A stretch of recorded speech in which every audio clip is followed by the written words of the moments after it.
Inclinemos nuestros rostros para orar.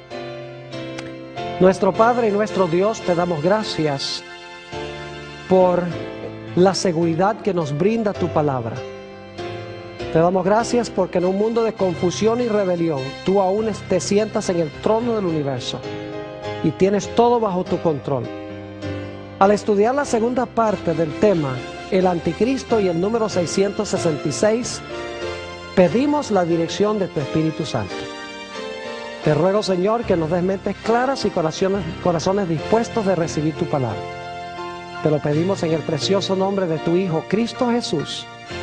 Amén. Quiero repasar brevemente las 12 características que estudiamos en nuestro tema anterior sobre el cuerno pequeño y la bestia. Y voy a hacer esto rápidamente porque hoy queremos ver el cumplimiento de la profecía que estudiamos la vez pasada. La vez pasada presentamos solamente 12 características, no identificamos quién es el cuerno pequeño o quién es la bestia. Pero hoy vamos a notar varias referencias históricas y varias razones que identifican claramente qué poder es este representado por el cuerno pequeño y por la bestia. Repasando las 12 características. Número 1, tiene que ser un poder que se levanta en Europa, porque se levanta entre los 10 cuernos que representan las 10 divisiones del Imperio Romano, lo que hoy es Europa. En segundo lugar, tiene que ser un poder romano, porque se levanta de la cabeza del dragón, que es Satanás, pero que representa Roma, porque procuró matar a Jesús. Tiene que levantarse en tercer lugar después del año 476, cuando terminó de fragmentarse el Imperio Romano. Número 4, tiene que haber arrancado 3 de esos 10 reinos de raíz. Es decir, hoy no hay nación europea que descienda de esos 3 reinos que fueron arrancados de raíz. Número 5, tiene que ser un poder que habla blasfemias contra Dios. No es un poder ateo, no es un poder irreligioso, es un poder religioso que profesa tener el poder de perdonar pecados y que profesa tener a Dios o al representante de Dios aquí en la tierra. Característica número 6, tiene que ser un poder político religioso, porque es diferente que los reinos que vinieron antes, que eran solamente reinos políticos. Es una amalgama de hierro y barro, como hemos estudiado en un tema anterior. Característica número 7, es un poder que tiene que haber perseguido a los santos de Dios, perseguido a la verdadera iglesia de Dios. Característica número 8, tiene que haber procurado cambiar el calendario profético de Dios, el orden de los eventos proféticos, quiénes van a cumplir esos eventos y a dónde se van a cumplir esos eventos. Número 9, es un poder que pensó que podía cambiar la santa ley de Dios. Es un poder que en algún sentido se metió con la ley de Dios y procuró cambiar los 10 mandamientos de alguna forma. Número 10, es un poder que tiene que haber gobernado por 1260 años. Tiene que haberse levantado después del año 476 y haber gobernado 1260 años en Europa. Característica número 11, al final de su periodo de dominio, al final de los 1260 años, iba a recibir una herida mortal, es decir, se le iba a quitar su poder. Por un tiempo, esta bestia, este cuerno pequeño, iban a estar inactivos, pero después de un periodo de inactividad, la herida se iba a curar. Iba a recuperar su dominio mundial, en otras palabras, y todo el mundo se iba a maravillar en pos de esta bestia en los últimos días. Y finalmente, es un poder que tiene un número misterioso.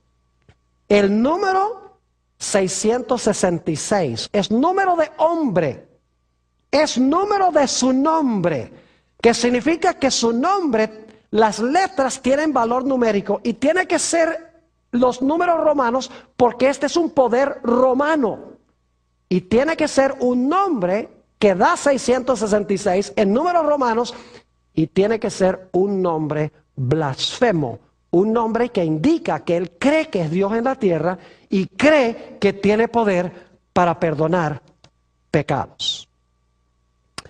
Ahora, lo que quiero hacer en los próximos minutos es hablar del cumplimiento de esta profecía. De esta profecía del cuerno pequeño y de la bestia. Antes de identificar el poder representado por estos símbolos, necesito hacer una aclaración. Vamos a hablar de un sistema muy bien conocido por todos los que estamos aquí. Y los que están viendo vía satélite en diferentes partes del mundo de habla hispana, yo creo que cuando vieron la primera presentación ya se imaginan cuál es este poder. Quiero decirles que hay muchas personas sinceras que aman a Dios dentro de este sistema. No estamos diciendo que todas las personas que pertenecen a este sistema son apóstatas. Hay muchos que aman a Dios y son verdaderos hijos de Dios. Estamos hablando es del sistema. Estamos hablando de la organización de este sistema. No estamos hablando de todos los individuos que pertenecen al sistema. Porque Dios tiene mucho verdadero pueblo en este sistema. Porque dice en Apocalipsis 18 que Dios llama a su pueblo a salir de Babilonia. Dice, salid de ella, pueblo mío. Es decir, que Dios tiene mucho pueblo en Babilonia. Gente sincera que ama a Dios, que cuando oye estas cosas, dice, yo no sabía esto, yo tengo que salir de este sistema. Así que quiero que quede absolutamente claro que no estoy criticando personas individuales dentro de este sistema. Lo que estamos haciendo es analizando el sistema, la organización a la luz de la Sagrada Escritura. Vamos a mirar las 12 características y cómo se cumplieron en este sistema. Les voy a decir de plano, desde este momento, ¿qué sistema es representado por el cuerno pequeño y la bestia? No cabe duda alguna de que estos poderes o estos símbolos representan a la Iglesia Católica Apostólica Romana. Ojalá yo no tuviera que decir eso, porque yo tengo inclusive amigos que son católicos romanos. Aman a Dios, son sinceros, como les he mencionado, pero las características hablan de por sí mismas. Y cuando yo acepté el llamado para predicar, le prometí a Dios que iba a predicar toda la verdad, aunque se desplomaran los cielos. No porque odio a la gente, sino porque amo a la gente. Y quiero que la gente se salve de los sistemas que están contemplados en las profecías. Primera característica, y aquí tengo unas hojas porque voy a leer varias citas históricas ilustrando cada punto. Se iba a levantar en Europa Occidental. Voy a leer algunas citas de historiadores, no les voy a dar de qué libro vienen ni de qué página, porque si consiguen el DVD, ahí están todas las referencias, dónde está, en qué página está y en qué libro está y quién es el autor. Por la premura del tiempo solamente les voy a leer las citas. Dice un historiador, el anticristo o el cuerno pequeño debe buscarse entre los 10 reinos del Imperio Romano Occidental. No lo digo yo, lo dice un historiador, Thomas Newton. Nuevamente dice, el anticristo o el cuerno pequeño debe buscarse entre los 10 reinos del Imperio Romano Occidental. Otro historiador, es un comentarista muy famoso, Albert Barnes, dice esto: aún los romanistas, es decir, los católicos, admiten que el Imperio Romano se dividió en 10 reinos como resultado de las incursiones de las naciones del norte, es decir, de las tribus bárbaras. Los mismos católicos admiten que Europa se dividió en varios reinos cuando el Imperio Romano Occidental cayó. Es decir, ellos mismos dicen que lo que hoy es Europa fue el resultado de esas invasiones bárbaras. Es decir, los historiadores nos dicen claramente que el cuerno pequeño, la bestia, se iban a levantar en medio de esos 10 reinos que son los reinos o los países de Europa Occidental. Esa es la primera característica. La segunda característica es que iba a ser un poder romano, porque se levanta el cuerno pequeño de la cabeza del dragón que representa Roma, y el dragón le da su poder a la bestia, que es lo mismo que el cuerno pequeño.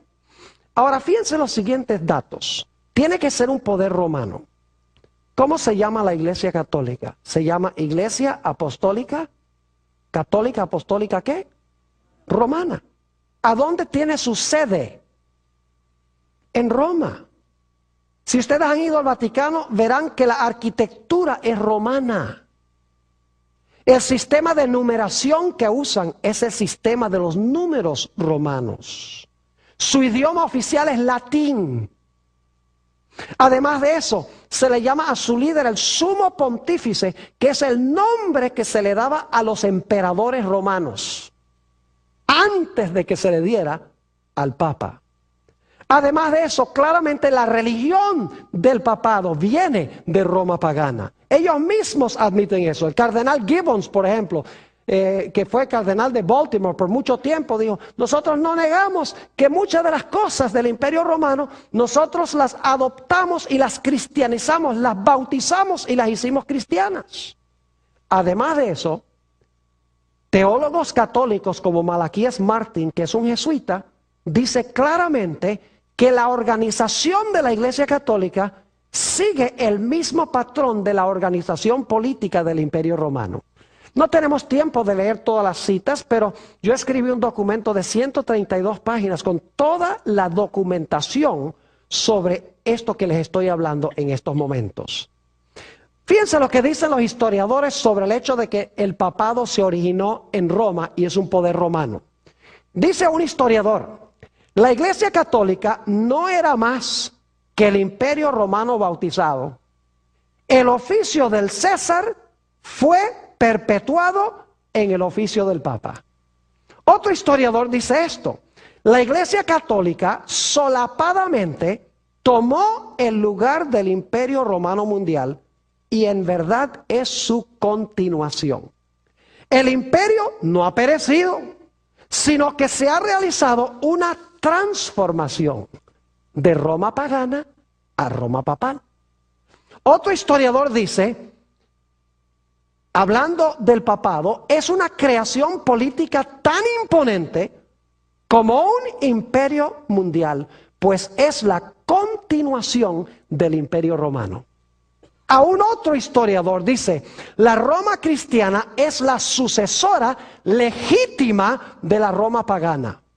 Cristo triunfó y Roma se alistó para extender su dominio hasta el mismo cielo. Una cita más de otro historiador. Dice, una nueva Roma asciende lentamente sobre el horizonte. Es decir, cuando cae la primera Roma, la Roma pagana.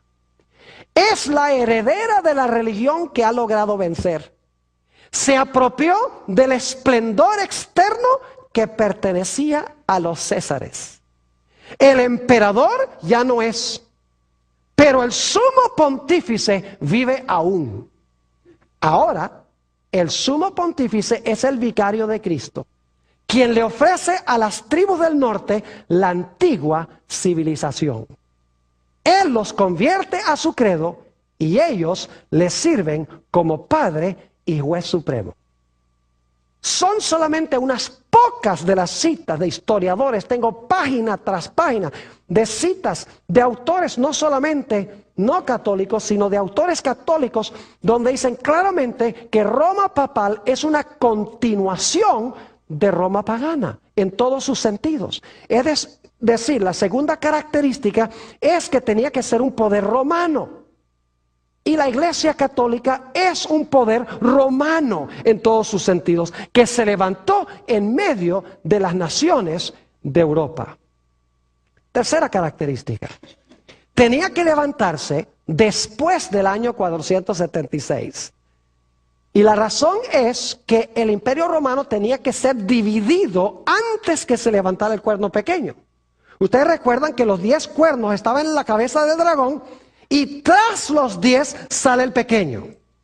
Y los 10 reinos están completos según los historiadores, en el año 476, cuando fue depuesto el último emperador de Roma Occidental o del Imperio Romano Occidental. Su nombre era Rómulo Augustulo. Después de eso, en el 476, no hubo más emperadores en Roma Occidental.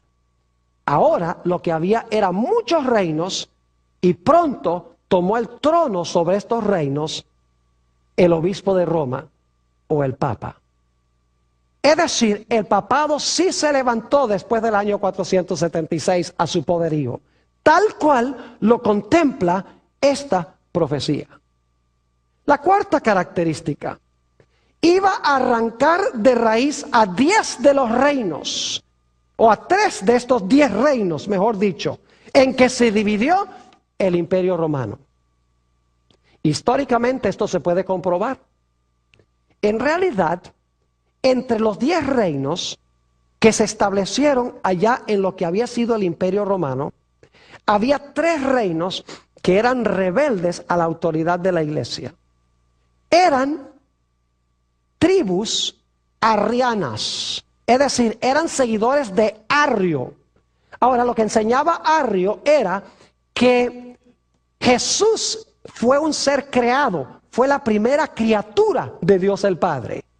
Y claro, la iglesia no enseñaba eso. La iglesia enseñaba que Jesús es eterno Dios. Y por lo tanto, estos 3 reinos, los érulos, los vándalos y los ostrogodos, como enseñaban contrario a la iglesia contrató al imperio, al poder político del imperio, para desarraigar a estos 3 reinos. Y es interesante que el primer reino, los érulos, fueron arrancados en el año 493. Y en Europa hoy no hay ningún país que descienda de los érulos. En el año 534 fueron arrancados los vándalos, otra de estas tribus bárbaras que habían venido del norte, se habían posesionado de parte del territorio del Imperio Romano Occidental. Los vándalos fueron desarraigados en el año 534. No hay ninguna nación hoy en Europa que descienda de los vándalos.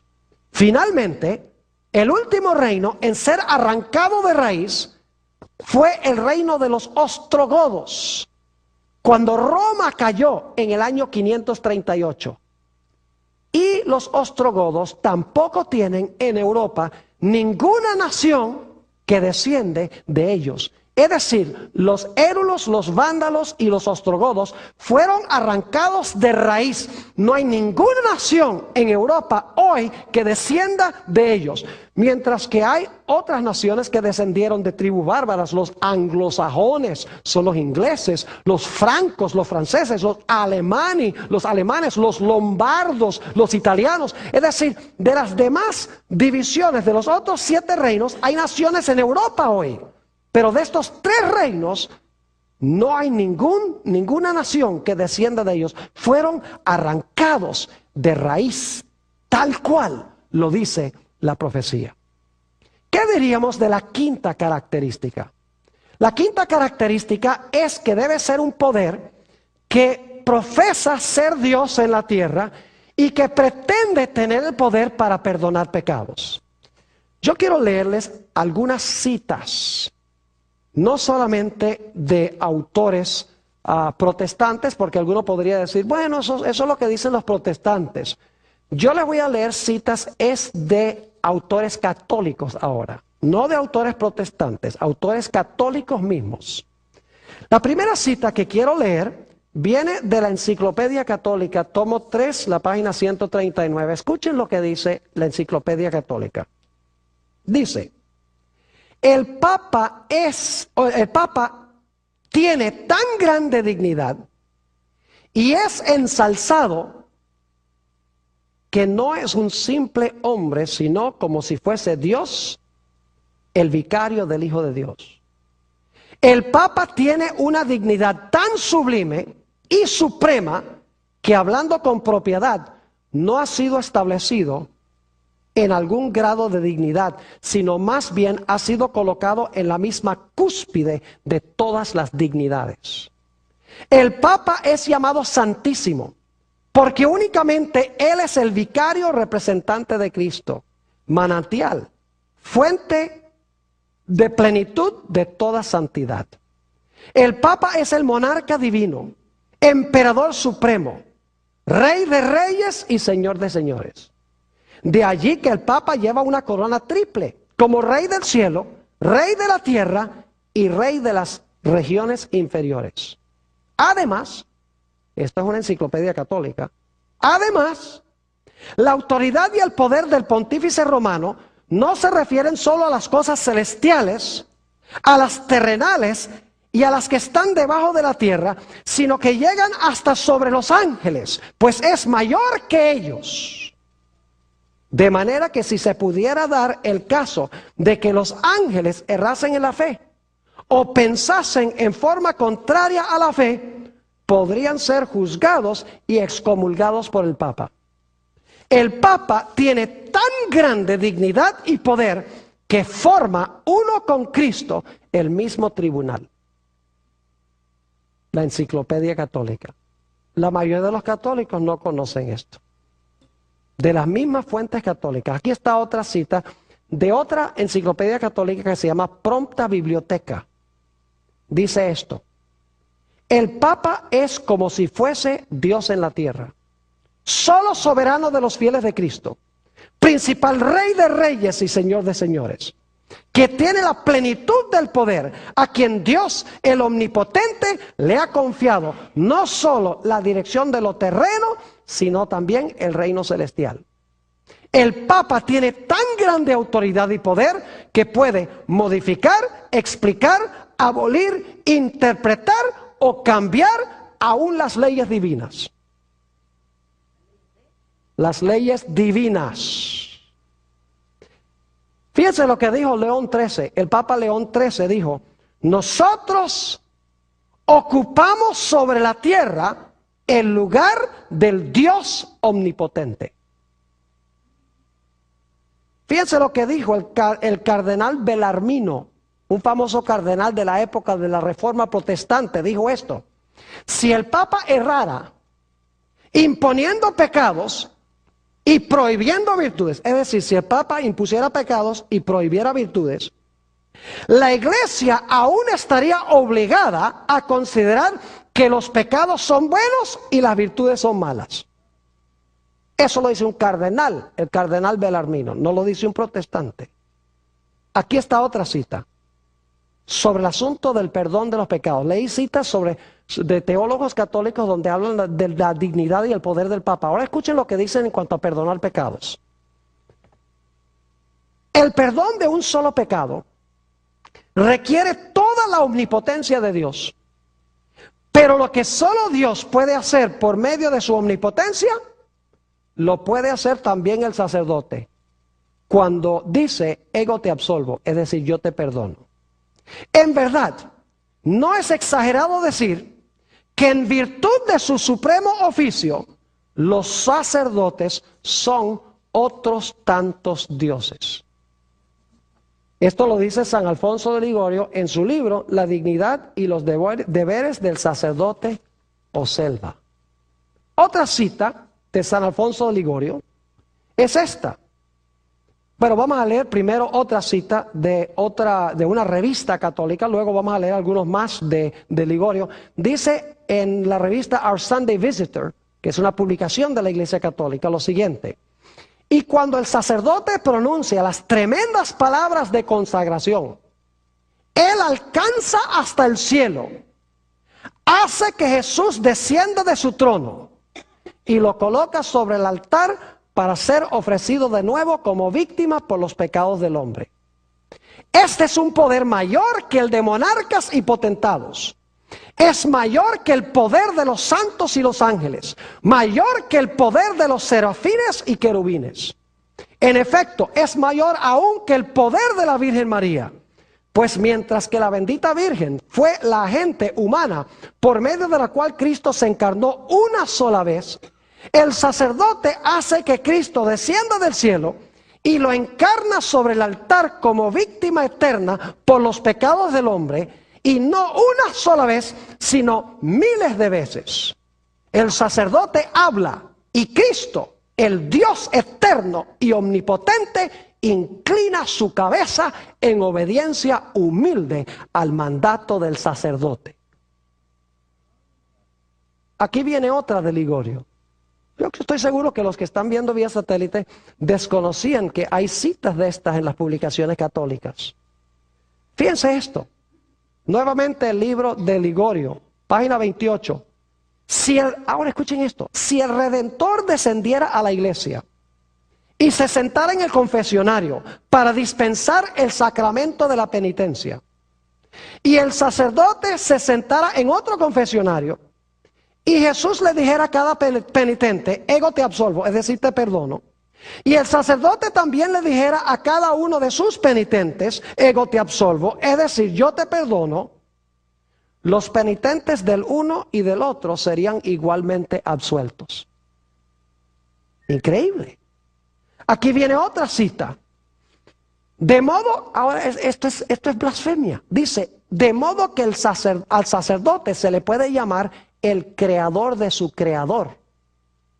Pues cuando pronuncia las palabras de consagración, yo no sé si ustedes saben que la Iglesia Católica, cuando el sacerdote dice hoc est corpus meum, este es mi cuerpo, el pan o la hostia ya no es hostia, es el cuerpo real de Jesús.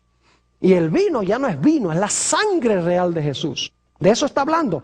De modo que al sacerdote se le puede llamar el creador de su creador, pues cuando pronuncia las palabras de consagración, él crea, por así decirlo, a Jesús en el sacramento, dándole una existencia sacramental y presentándolo como una víctima para ser ofrecida al Padre Eterno.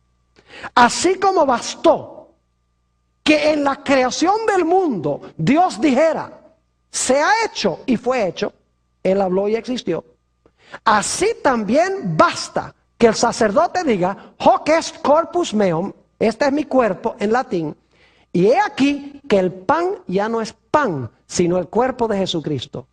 San Bernardino de Siena dice que el poder del sacerdote es el poder de una persona divina, pues la transubstanciación del pan, es decir, la transformación del pan en el cuerpo de Jesús, requiere tanto poder como la creación del mundo.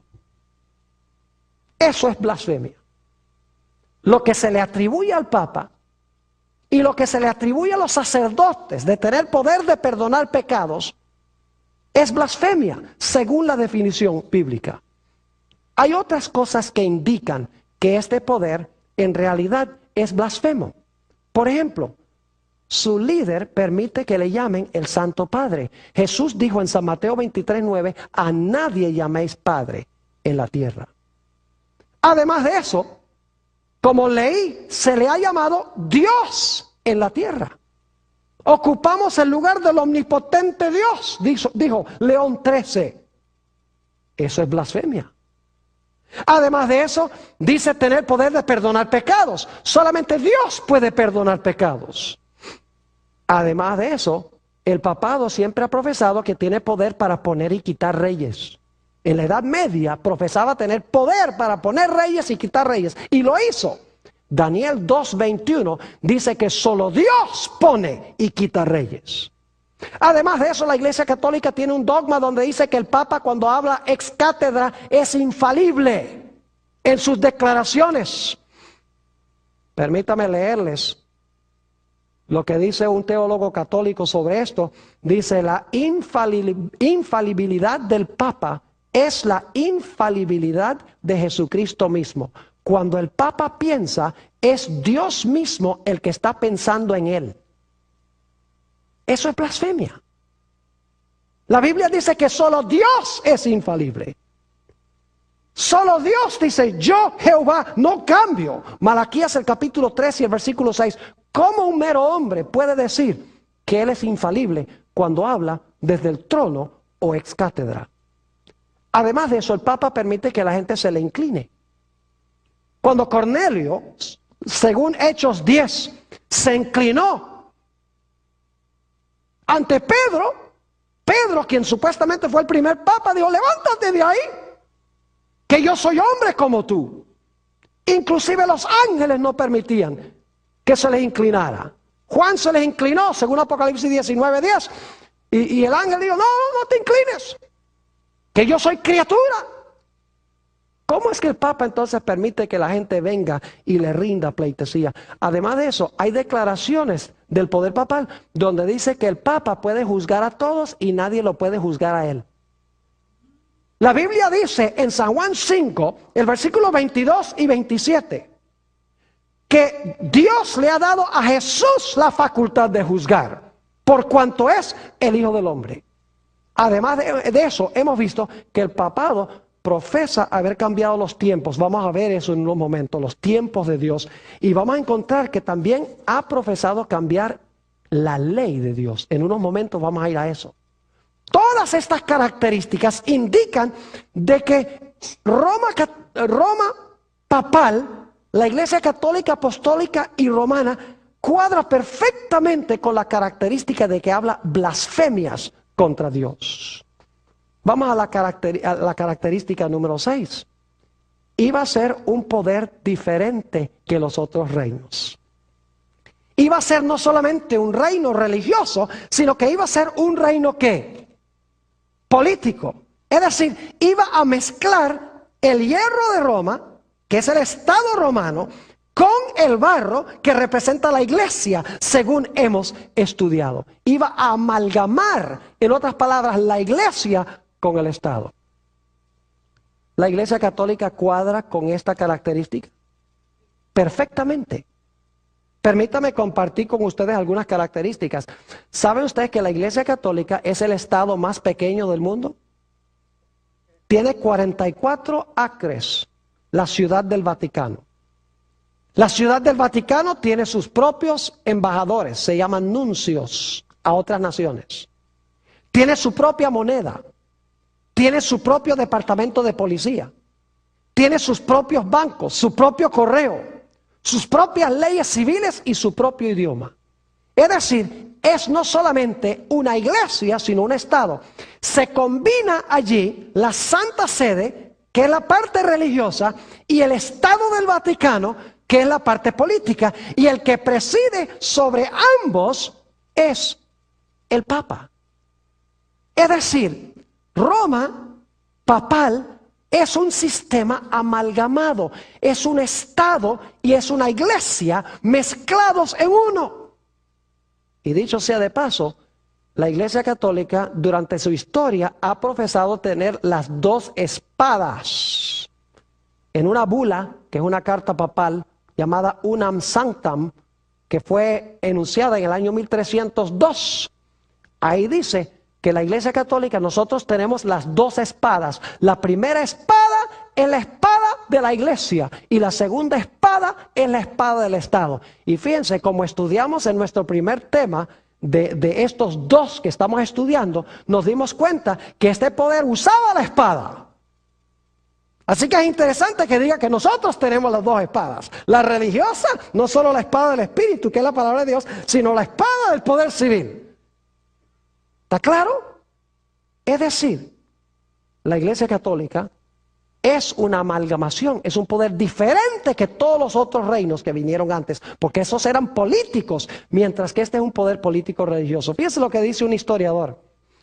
En la Edad Media, la Iglesia no era un Estado, sino que era el Estado.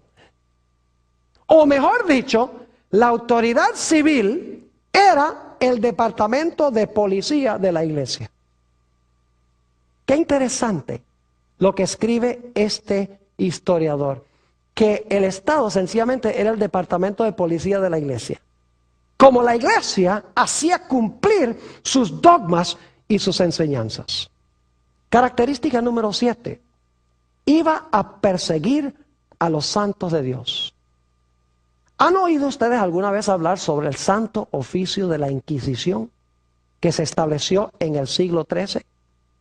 ¿Saben que miles, algunos creen que millones de los hijos de Dios fueron muertos, fueron torturados, sus bienes fueron confiscados, fueron encarcelados porque creían diferente que la iglesia?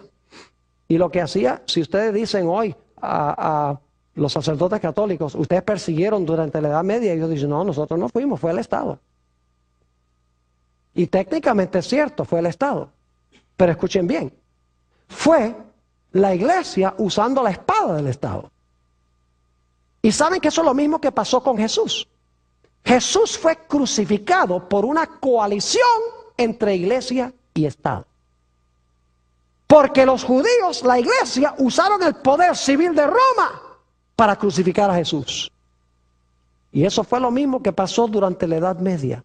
La iglesia empleó el poder del Estado, empleó la espada para matar a millones de los hijos de Dios. Los valdenses, los albigenses, los hugonotes en Francia, la famosa masacre de San Bartolomé. Podría contarles muchas cosas. En el documento que escribí hay 25 páginas nada más sobre esta característica, donde teólogos católicos dicen la Iglesia Católica tiene derecho a perseguir y a matar a los herejes si no están de acuerdo con la Iglesia, usando el poder civil. La característica número 8, que iba a intentar cambiar el calendario profético de Dios, los tiempos de Dios. No tengo tiempo de entrar a todas las dimensiones de esto, pero les voy a dar una corta reseña histórica.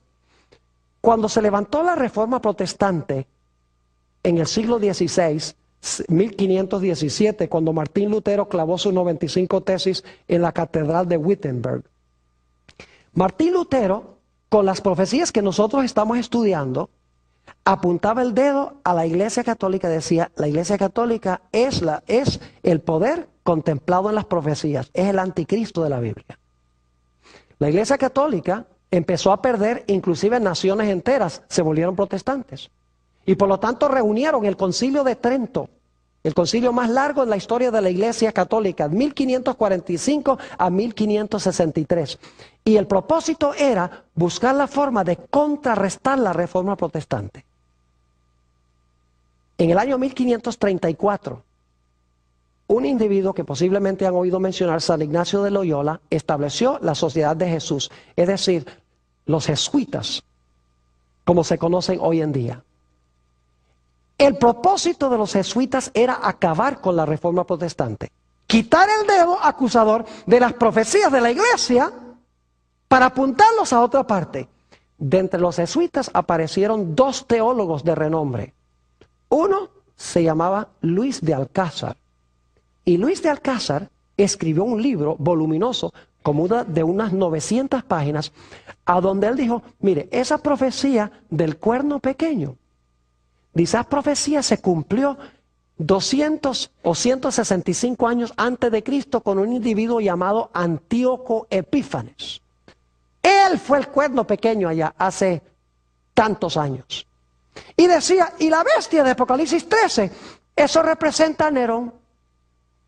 Es decir, su nueva interpretación profética era decir que la bestia y el cuerno pequeño se cumplieron en el lejano pasado en otra parte. Se levantó otro teólogo católico con el nombre de Francisco Rivera, jesuita también, y él escribió también un comentario voluminoso donde decía que las profecías del cuerno pequeño y la profecía de la bestia todavía no se había cumplido, que se iba a cumplir al final de la historia allá en Israel, en el Medio Oriente, con los judíos. Y por lo tanto, proyectando las profecías en cuanto al anticristo al lejano pasado o al futuro, nadie podía ver que estas profecías se estaban cumpliendo con la Iglesia Católica en esa época. Es decir, estos dos teólogos procuraron cambiar el calendario profético de Dios. Y si ustedes van a un comentario católico hoy en día, van a encontrar que todavía los comentarios católicos dicen que el cuerno pequeño fue Antíoco Epífanes, un rey griego, y que la bestia representa a Nerón. Es decir, nada tiene que ver con nosotros, dicen. Y los protestantes han asimilado la idea de que el anticristo se va a levantar en el futuro por allá en Israel. Es decir, la Iglesia Católica desvió los ojos del lugar y con quiénes y cuándo se iban a cumplir las profecías bíblicas. Característica número 9. Este poder iba a intentar cambiar la santa ley de Dios. Y ustedes dicen, bueno, Pastor Bor, la Iglesia Católica no profesa haber cambiado la ley de Dios. ¿Saben lo interesante? Si ustedes van a una librería católica y compran catecismos o miran en los catecismos, van a descubrir algo muy interesante. Yo lo hice una vez en Albuquerque, en Nuevo México. Busqué todos los catecismos que pude conseguir. Y que particularmente quería mirar qué tenían que decir los catecismos en cuanto al segundo mandamiento de la ley de Dios. ¿Y saben lo que descubrí? En los catecismos no aparece el segundo mandamiento. Aunque está en la Biblia católica el segundo mandamiento. No te harás imagen ni ninguna semejanza. No te inclinarás ante imágenes. Dice, en los catecismos ese mandamiento desaparece aunque está en la Biblia católica. Claro, tiene que desaparecer porque la Iglesia Católica está llena de imágenes. Claro, cuando eliminan el segundo mandamiento, quedan con 9 mandamientos. Entonces lo que hacen es partir el 10º mandamiento en 2. No codiciarás los bienes de tu prójimo, no codiciarás la mujer de tu prójimo. Entonces parten el 10º en 2 para terminar con 10. Pero el cambio más terrible que ha hecho la Iglesia Católica en la ley de Dios es que profesa haber cambiado el día de reposo del sábado al domingo. Y los protestantes que hoy guardan el domingo, no es porque lo consiguieron de la Biblia, sino porque lo heredaron de la Iglesia Católica. Permítanme leerles varias citas de fuentes católicas sobre este asunto. Dice un teólogo católico, fue por la autoridad de Jesucristo que la Iglesia Católica cambió este reposo al domingo. ¿Quién la cambió? La Iglesia Católica cambió, ahí está la palabra, este reposo al domingo en memoria de la resurrección de nuestro Señor. Y así es que al observar el domingo, los protestantes le están rindiendo homenaje, sin querer admitirlo, a la autoridad de la Iglesia Católica. De eso vamos a hablar en nuestro próximo tema. Otro teólogo dice esto: el día de reposo de los judíos era el sábado. Nosotros los cristianos santificamos el domingo. La Iglesia, por el poder que le concedió el Señor, cambió la observancia del sábado al domingo. ¿Quién cambió la observancia? ¿Jesús? No. Dice, la Iglesia lo cambió. Sigue diciendo este teólogo una palabra en cuanto al domingo. Dios dijo, acuérdate de santificar el día sábado. El día de reposo era el sábado, no el domingo. ¿Por qué entonces santificamos el domingo en lugar del sábado? Pregunta este teólogo católico. Dice esto: la Iglesia cambió la observancia del sábado al domingo.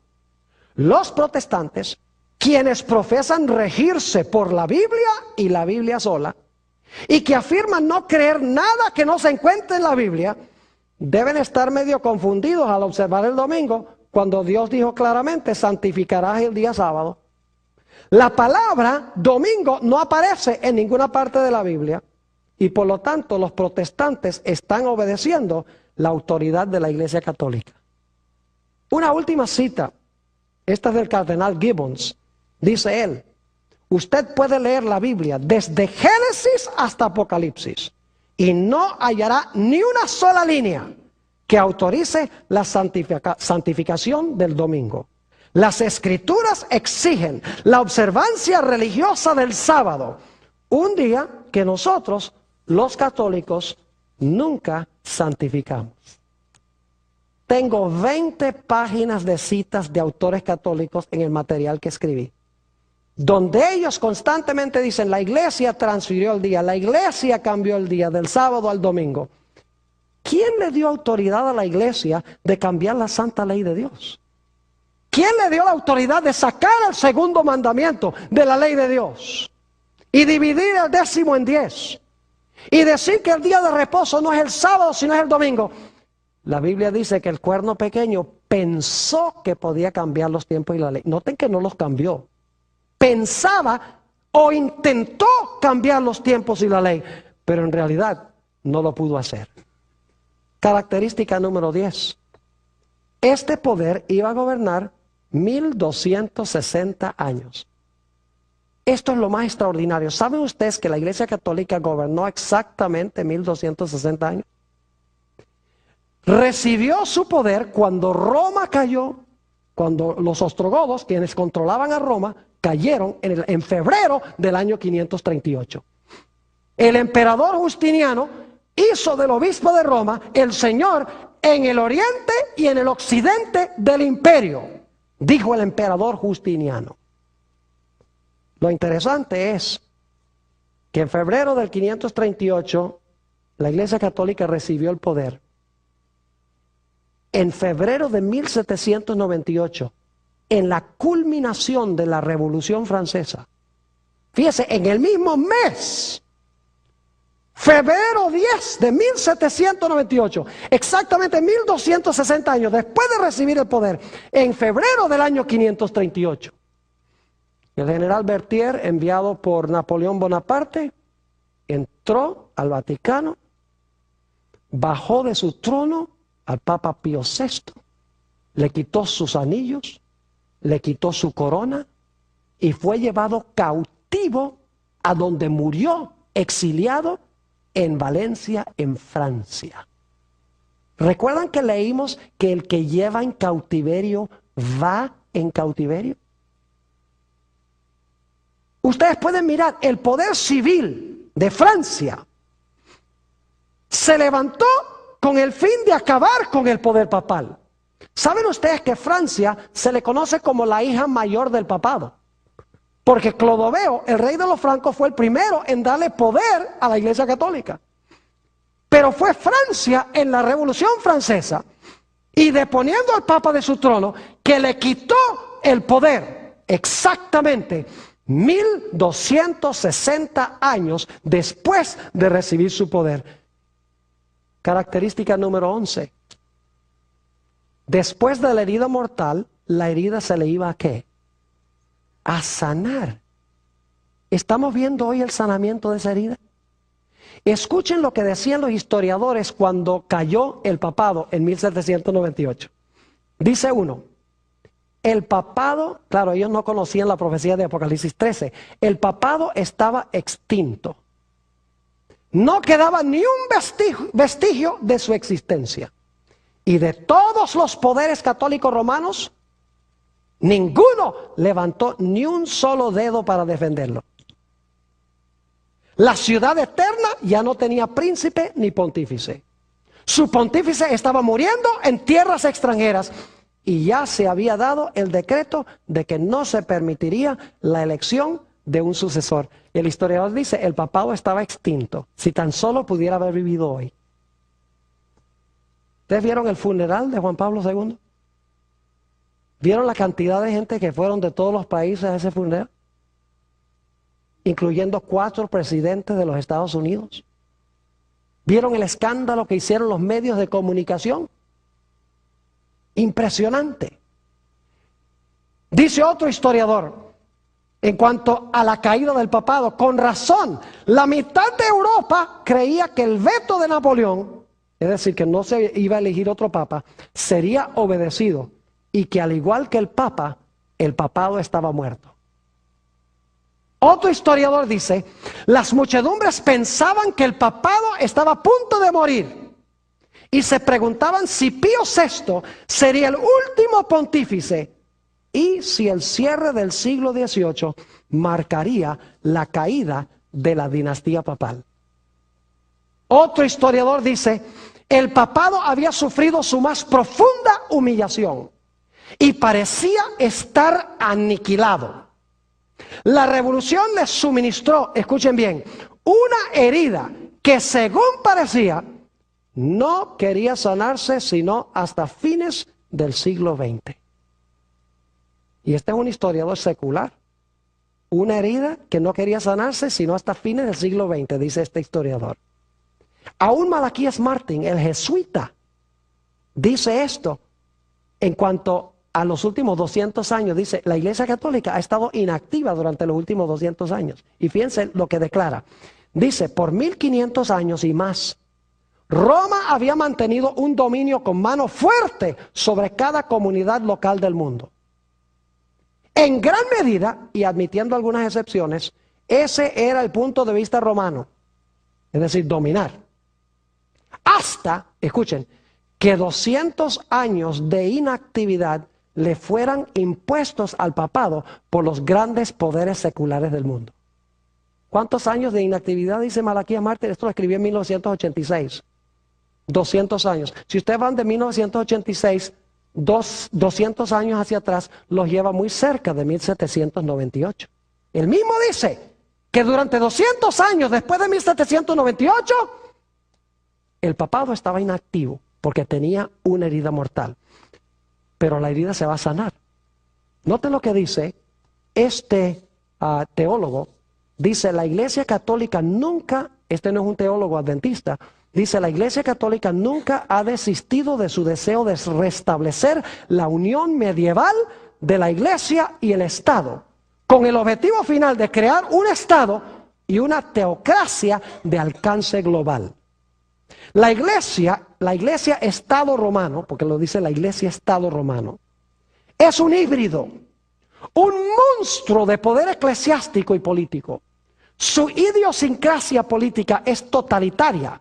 Y cuando se le ha dado la oportunidad de implementar sus principios, el resultado ha sido la represión sangrienta. Sí, en los últimos 30 años ha suavizado el tono de sus declaraciones de tener poder plenipotenciario, supremo e irresponsable, y ha asesinado menos gente que antes. Este cambio de conducta no se debe a un cambio de ideas, sino a un cambio de circunstancias. La Iglesia Estado romano en el siglo XX, escuchen esto, es un presbiteriano. Él no interpreta Apocalipsis 13, la herida mortal, como lo hemos hecho aquí, porque no entiende la plenitud de lo que hemos estudiado. Pero sí capta esto, dice, la Iglesia Estado romano en el siglo XX se está recuperando de una herida mortal. Si o cuando recupere la plenitud de su poder y autoridad, impondrá un régimen más siniestro que cualquiera que el planeta jamás haya visto. Es de la Iglesia Reformada. Sabe más de lo que él, o sea, expresa más de lo que él entiende en su mente. Ahora, la última característica, el número 666. ¿Saben ustedes que el Papa a través de los siglos ha tenido un nombre especial que ha usado? Yo tengo documentación de esto. El nombre predilecto es vicario del Hijo de Dios. La palabra vicario significa uno que ocupa el lugar de, un sustituto. En realidad es el equivalente en latín de la palabra anticristo en griego. La palabra anticristo en griego no significa contra Cristo, sino que significa uno que procura ocupar el lugar de Cristo. Eso es lo que significa anticristos en el griego. Uno que procura ocupar el lugar de Cristo. Y en el latín, anticristos es vicarius filii Dei, vicario del Hijo de Dios. Ahora, si ustedes buscan el valor numérico, y lo van a tener en la pantalla para los que consiguen el DVD, van a encontrar que el nombre vicarius filii Dei, un nombre en latín, dicho sea de paso, si usted le busca la equivalencia numérica a las letras de ese nombre, van a encontrar que el valor numérico de vicarius filii Dei es 666. Uno de los nombres predilectos del obispo de Roma, vicarius filii Dei. Ahora, hay un detalle más que quiero compartir en cuanto al número 666. ¿Es ese un nombre blasfemo? ¿Quién se atreve a decir que Él es el sustituto de Jesús en la tierra? Que Él ocupa el lugar de Cristo en la tierra. ¿Quién se atreve? El que ocupa el lugar de Cristo en la tierra es el Espíritu Santo. Jesús dice, yo les voy a enviar otro consolador, otro como yo. Es decir, que el Papa está profesando ocupar el lugar del Espíritu Santo. Ahora, un último dato en cuanto al número 666.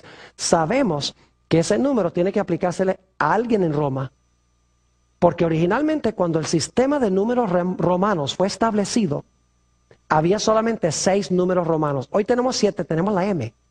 Pero la M fue agregada en el siglo II de la era cristiana. No era parte del sistema original de numeración que tenían los poetas latinos antes de Cristo.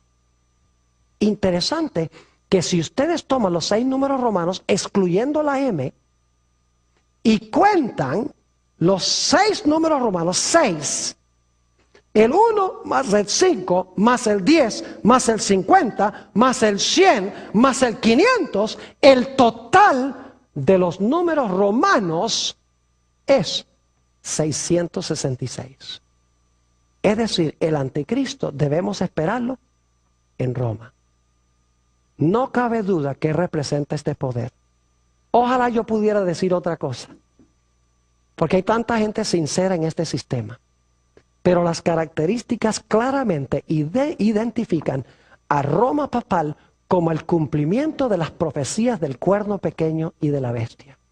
Y Dios llama a su pueblo sincero, que lo ama, a salir de ese sistema. En Apocalipsis 18 y el versículo 4, Jesús hace el llamado: salid de ella, pueblo mío, para que no seáis partícipes de sus pecados y que no recibáis de sus plagas. Que Dios nos ayude a escapar de este sistema.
Levanta de la cabeza del dragón, que es Satanás, pero que representa a Roma, porque procuró matar a Jesús. Tiene que levantarse en tercer lugar después del año 476, cuando terminó de fragmentarse el imperio romano. Número 4, tiene que haber arrancado 3 de esos 10 reinos de raíz. Es decir, hoy no hay nación europea que descienda de esos 3 reinos que fueron arrancados de raíz. Número 5, tiene que ser un poder que habla blasfemias contra Dios. No es un poder ateo, no es un poder irreligioso, es un poder religioso que profesa tener el poder de perdonar pecados y que profesa tener a Dios o al representante de Dios aquí en la tierra. Característica número 6, tiene que ser un poder político religioso, porque es diferente que los reinos que vinieron antes, que eran solamente reinos políticos. Es una amalgama de hierro y barro, como hemos estudiado en un tema anterior. Característica número 7, es un poder que tiene que haber perseguido a los santos de Dios, perseguido a la verdadera iglesia de Dios. Característica número 8, tiene que haber procurado cambiar el calendario profético de Dios, el orden de los eventos proféticos, quiénes van a cumplir esos eventos y a dónde se van a cumplir esos eventos. Número 9, es un poder que pensó que podía cambiar la santa ley de Dios. Es un poder que en algún sentido se metió con la ley de Dios y procuró cambiar los 10 mandamientos de alguna forma. Número 10, es un poder que tiene que haber gobernado por 1260 años.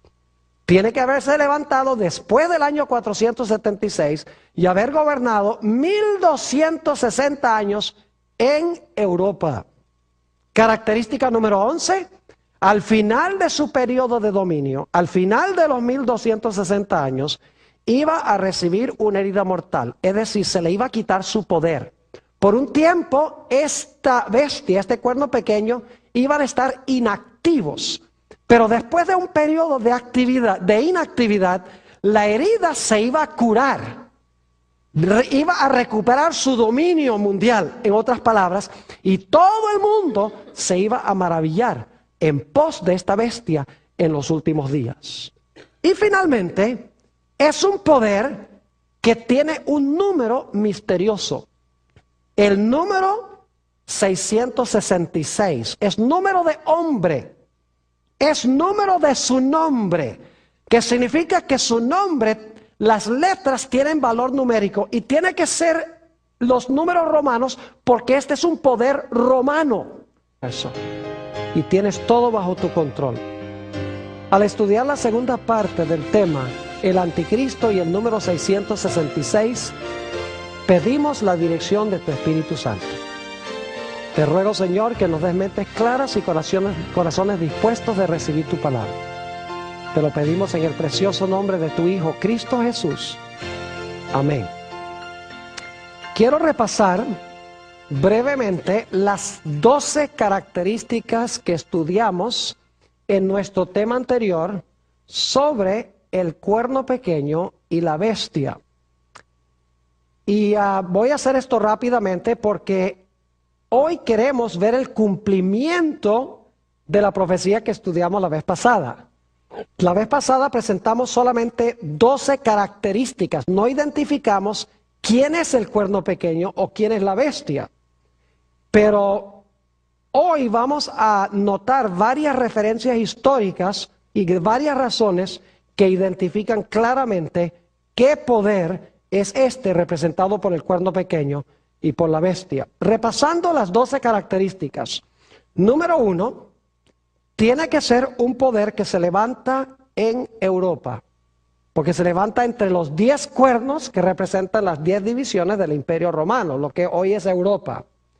En segundo lugar, tiene que ser un poder romano, y tiene que ser un nombre que da 666 en números romanos, y tiene que ser un nombre blasfemo, un nombre que indica que él cree que es Dios en la tierra y cree que tiene poder para perdonar pecados.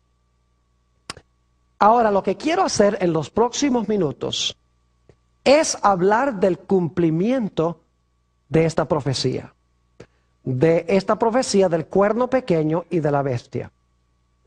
Antes de identificar el poder representado por estos símbolos, necesito hacer una aclaración. Vamos a hablar de un sistema muy bien conocido por todos los que estamos aquí. Y los que están viendo vía satélite en diferentes partes del mundo de habla hispana, yo creo que cuando vieron la primera presentación ya se imaginan cuál es este poder.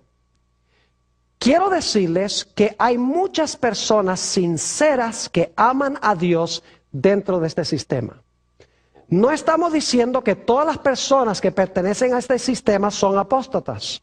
Hay muchos que aman a Dios y son verdaderos hijos de Dios. Estamos hablando es del sistema. Estamos hablando de la organización de este sistema. No estamos hablando de todos los individuos que pertenecen al sistema, porque Dios tiene...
Inclinemos nuestros rostros para orar. Nuestro Padre y nuestro Dios, te damos gracias por la seguridad que nos brinda tu palabra. Te damos gracias porque en un mundo de confusión y rebelión, tú aún te sientas en el trono del universo.